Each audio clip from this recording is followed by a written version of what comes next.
сіздерме Қызылорда облысы Жалағаш ауданы Темірбек Жүргенов атындағы номері 123 мектеп лицейдің 10 сынып оқушысы Қасқырбай Ахмет.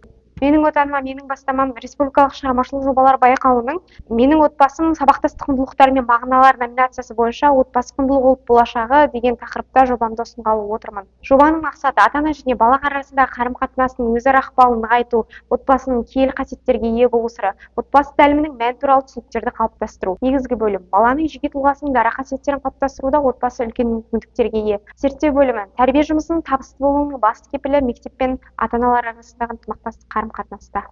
Зерттеу бөлімінде мен сіздерге мынадай тамаша дүние ұсынғым келіп отыр. Бұны сырттай қарағандарыңызда кітап бейнесінде, яғни мектеппен тікелей байланысты.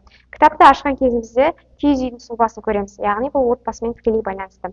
Киіз үйдің сұлбасының ең алғашқы бетіне мен шаңырақтың бейнесін қойдым.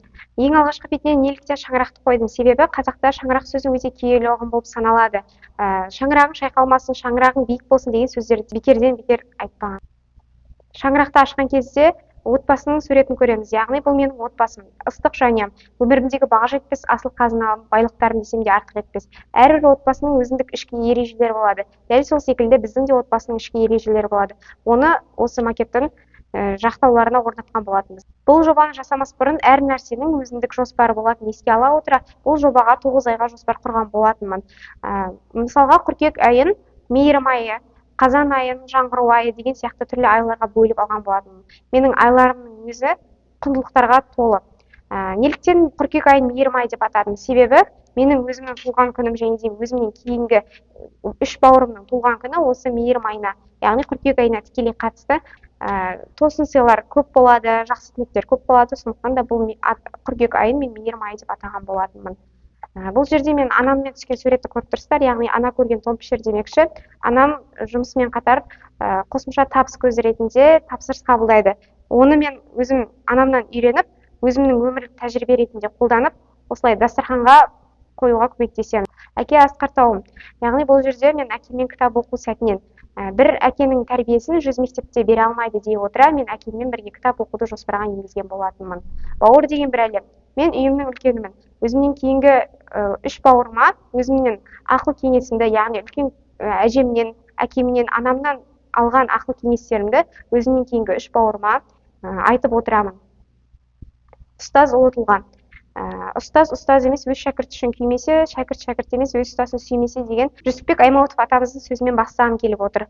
Бұл суреттен сіздер менің екі бірдей ұстазымды көріп отырсыздар. Бірі өзімнің өмірімдегі ұстазым анам болса, екінші қоғамдағы ұстазым ол менің әрі жетекшім, әрі пән мұғалімім Аида апайым. Бұл жерде біз осы 9 айға жылдық жоспар құрудамыз, яғни осы жерде айта кеткім келеді, оқуға құштар мектеп жобасы аясында өткізілетін шараларға белсене қатысу мақсатында мен әр айға бір кітап оқуды алдыма мақсат еткен болатынмын. Ол мақсатқа жету үшін маған түрлі кітаптардың тізімі керек болған болатын. Осы жерде біз кітаптардың тізімін жасап отырмыз. Әжемнен үлгі. Әжем ол менің өмірімдегі ең баға жетпес байлығым, асыл қазынам. Әжемнен ақыл кеңестерін, ертегілерін мен әжемнен кішкентай кезімнен бойыма сіңіріп келемін. Осы жерде айтқым келетіні, есейе келе көп сөздердің талай-талай тағылымдарға бой ұрғызғанмен, солардың бірде-бірі нақ өзімнің әжемдей бола алмайды деген Бауыржан Момышұлы атамыздың Шұқания шығармасынан кішкене үзіндісі осы менің өміріммен тікелей байланысты болып тұр.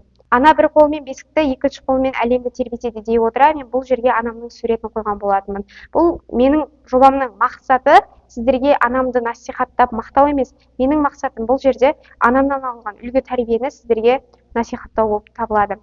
Дастарханда нан жоқтың тамағының сәні жоқ. Бұл жерде мен анамнан алған тәжірибемді өзімнің өмірімде анамның көмегінсіз пайдаланамын. Бар дүниені үйлестіріп қою бір өнер дей отыра, түрлі ас мәзірін мен өзімнің қолымнан үйренемін. Бұл жерде сіздер менің сыныммен бірге бір ойын ойнап жатырғанымды көре аласыздар. Яғни оқуға құштар сыныптастарыммен деп айтсам да артық етпес. Бұл жерде біздің жоспарда белгіленген, яғни қыркүйек айына толық жоспар бойынша Бауыржан Момышұлының Шұқания шығармасын оқуды мақсат еткен болатынмын.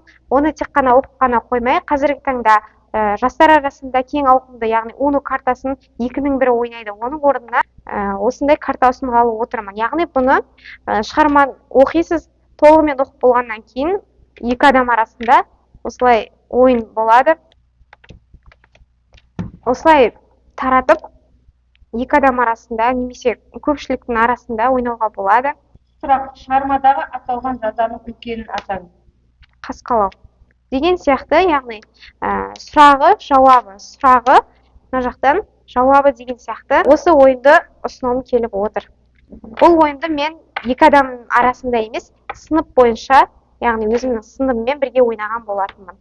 Қорытындылай кететін болсақ, әр керегедегі құндылықтарымызды берік ұстансақ, біз шаңырағы шайқалмаған мерейлі отбасына айналарымыз хақ. Жобамды қорытындылай келе, мен ұсыныс айтқым келіп отыр, яғни үлгілі мерейлі отбасыларды дәріптеу үшін мектепаралық шаралар көп болса деймін. Мектептерде апта сайын отбасылық тренингтер, сабақтар өткізілсе, отбасы мүшелері арасындағы, ата-ана мен бала арасындағы қарым-қатынас нығая түседі.